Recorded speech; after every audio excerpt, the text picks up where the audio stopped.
How's it going, everybody? My name is Talon Lister, and I'm here coming to you from the Periphio Lounge, and this is episode 1 of Periphio Talks.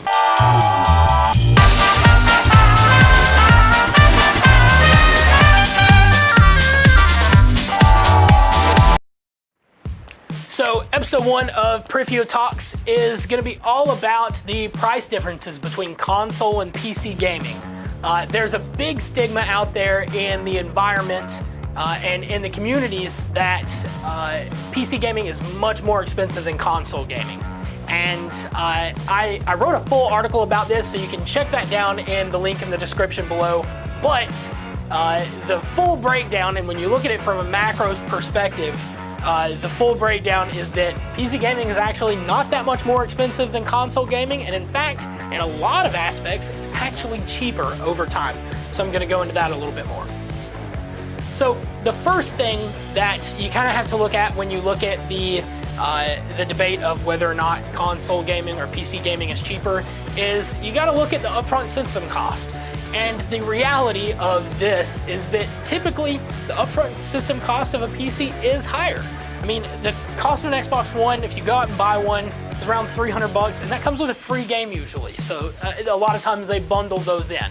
Now, $300 is incredibly hard to beat. Can you get a PC for $300? Yes. Is it going to be that good? Probably not. And so whenever you look at this, you kind of have to look at it as an investment. So whenever you buy an Xbox One, how long is that console going to last? Historically, the way that they're moving now, 3 to 4 years is what you're going to get out of it, probably before you have to go and buy a new console, new set of games, stuff like that. So that's something that you have to keep in mind with, say, our Periphio Blue, which is what I'm running right here. The Periphio Blue costs $600 on Periphio.com, so it's double the price up front. Yes, it is more expensive, but one thing that you have to keep in mind is that with the Xbox, you actually have to purchase a yearly subscription to be able to play games online, and you have to buy a yearly subscription to be able to access a lot of the group chat and the voice features and stuff like that. A year of Xbox Live Gold, if you buy it on a yearly basis, is $60. That's something that you don't have to pay for on PC. You never have. You probably never will. There are services like Discord that can give you full chat and really rich voice chat experiences across multiple games. And then you have all of the game's individual services with multiplayer. So you'll never have to worry about having to buy an Xbox Live subscription for your PC. So the total cost up front of an Xbox is around $360, and total cost of PC up front right now, $600. So Xbox Live closes the gap a little bit, but you're still looking at PC being $240 cheaper. That's just the nature of the game. The next section, though, things start to even out a little bit. Next up, I'm going to talk more about the game cost. So again, you can take a look in the description below at the full article on Periphio.com, but I have a full breakdown of all of the prices of PC games and games on the Xbox Digital Store. I took a set of 10 games that are popular and relevant, and I looked up prices. And what I found is that on average, PC games are nearly half of the cost. There was only one game on PC that was equivalently priced to Xbox, and all of the rest were cheaper. So I think that's a big upside to gaming on PC, is that over time, with ownership, the cost evens out a lot. I would say most games on average are around $60 on Xbox, and I found that the average cost of a game on PC for a new release is closer to $50. Now, the average cost on Xbox was $40 versus, I believe it was somewhere around $22 on PC, so almost half the cost. And if you break that out into a few years worth of game purchases, adds up really, really quickly, and all of a sudden, the table turns in the other direction. So that's something to keep in mind. The very last part of this is going to be, again, ownership over time. And I think I mentioned this earlier, but there are a lot of things that go into owning a PC over time that give it a solid advantage over consoles. So Console costs what, $300, $360 if you include the subscription service that you have to buy every year.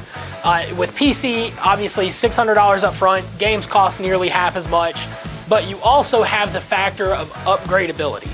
That's something that you don't get with consoles. Consoles, once you buy it, it is the way it is, and once it's done, it's done. You toss it, you throw it in a closet, you forget about it for 20 years, and then you pull it out when it's quote-unquote retro. So with PC, you don't have to worry about that. You buy a PC, you throw in maybe $150 or $200 every few years into, putting some upgrades on it, maybe replace the graphics card, get you a little bit better performance, and you really don't have to worry about it that much. And another cool thing about PCs too is they're fully modular. So if for some reason something breaks, you don't have to go out and replace the whole thing. You just replace that component. And I'll tell you, there's not a whole lot of components inside a PC that cost more than $300, even for a mid-range component.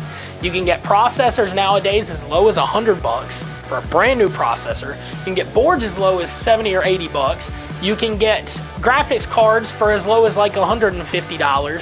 So there's not a whole lot of components in these systems that are super, super expensive. Now granted, a whole package with everything that you need is usually a little bit more expensive, but when you're just talking about individual components, it's not that bad. And so over time, you can own a PC for like 10 years, replace components as they need to be replaced, upgrade as you need to upgrade, and the cool thing is that your game library will stay the same over that entire process as well. So that's another thing that PCs have over consoles, is that you can keep the same library. You get to have the same games over your entire span of ownership, which is really, really cool. I have friends that play games from 2001, and they also play games from 2020 on the same system. So that's something that you don't have to worry about. You don't have to go out and buy a whole new console and brand new games anytime they release something new and you want to be on the cutting edge. You just throw a couple upgrades on, and especially as the advancement of technology slows down, look up Moore's Law for more about that. As the advancement of CPUs slows down, things are only going to become a better value over time. And so that's something that you've really got to keep in mind. And that, combined with the low cost of games, makes PC gaming, when you look at it from a macro perspective over time, definitely the way to go. Guys, if you have any questions or comments, be sure and put them down below. Be sure and subscribe to us if you're watching this on YouTube, or give us a like if you're on Facebook. And we'll be sure and respond to any comment or question that you may have. Be sure you go check out the full article below for all the details and to see that graph of games. And if you want to buy Periphio, be sure you buy one.